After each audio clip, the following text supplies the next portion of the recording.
कई दावे किए हैं। अमेरिका की यात्रा के दौरान निर्मला सीतारमण ने उन दावों को खारिज किया जिनमें कहा गया था कि भारत में बीजेपी के शासन के दौरान मुसलमानों के हालात खराब हुए हैं। बीबीसी ने उनकी कुछ टिप्पणियों पर नजर डाली, जैसे कि उन्होंने कहा, भारत में मुसलमानों की दूसरी सबसे बड़ी आबादी है। इस दावे को लेकर पुख्ता तौर पर कुछ नहीं कहा जा सकता है, क्योंकि भारत की जनगणना के आंकड़े ताजा नहीं हैं।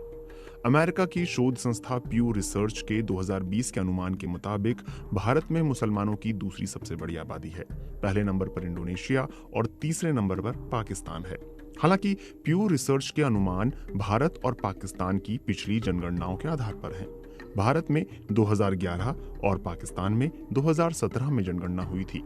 वहीं पाकिस्तान की जनगणना के आंकड़ों की विश्वसनीयता पर विश्लेषकों ने सवाल उठाए हैं। पाकिस्तान की 2017 की जनगणना में कुछ प्रांतों और शहरों जैसे सिंध, कराची, बलूचिस्तान में गिनती करने में दिक्कतें रिपोर्ट की गई थीं। निर्मला सीतारमण ने कहा, भारत में मुसलमानों की आबादी बढ़ रही है।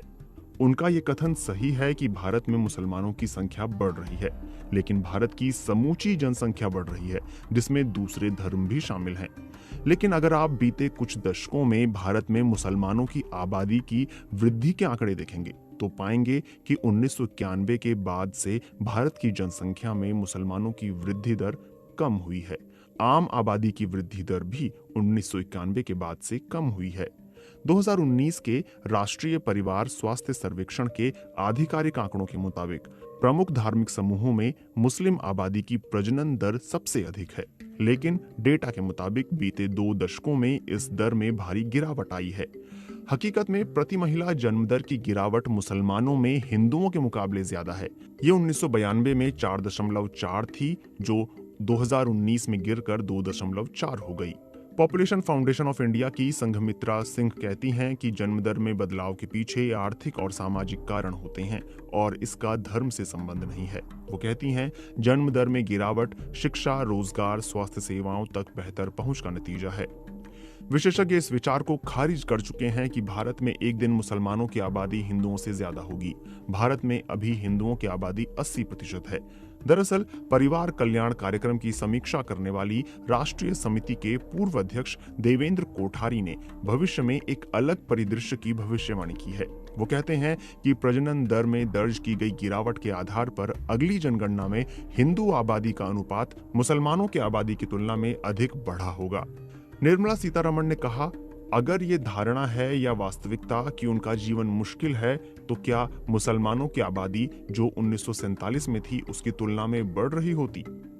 यहाँ निर्मला सीतारमण ने अल्पसंख्यक मुसलमानों के खिलाफ बढ़ती नफरत से जुड़ी खबरों के संदर्भ में कहा कि अगर ऐसा होता तो भारत में मुसलमानों की आबादी बढ़ नहीं रही होती।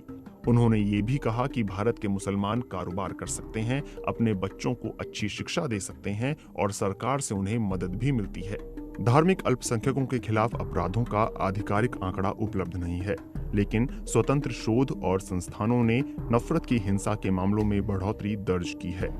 2023 में जारी रिपोर्ट में ह्यूमन राइट्स वॉच ने कहा है कि भाजपा सरकार ने धार्मिक अल्पसंख्यकों, खासकर मुसलमानों के साथ व्यवस्थित भेदभाव करना जारी रखा है।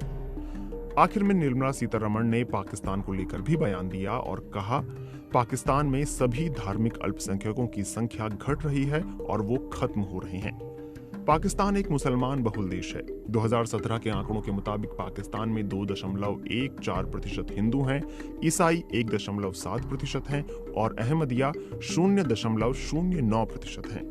ये भी सच है कि पाकिस्तान में अल्पसंख्यकों के खिलाफ हिंसा हुई है और वो प्रताड़ना का शिकार हुए हैं। 2020 की ह्यूमन राइट्स वॉच की एक रिपोर्ट के मुताबिक अहमदिया मुसलमानों के खिलाफ बड़े हमले हुए हैं। पाकिस्तान के सख्त ईश निंदा कानूनों और अहमदिया मुसलमानों के खिलाफ बने कानूनों के तहत भी अहमदिया प्रताड़ित हैं। हिंदुओं और ईसाइयों पर भी ईश निंदा के आरोप लगते हैं और उन पर हमले होते हैं, लेकिन ऐसे ताज़ा आंकड़े नहीं हैं जिनके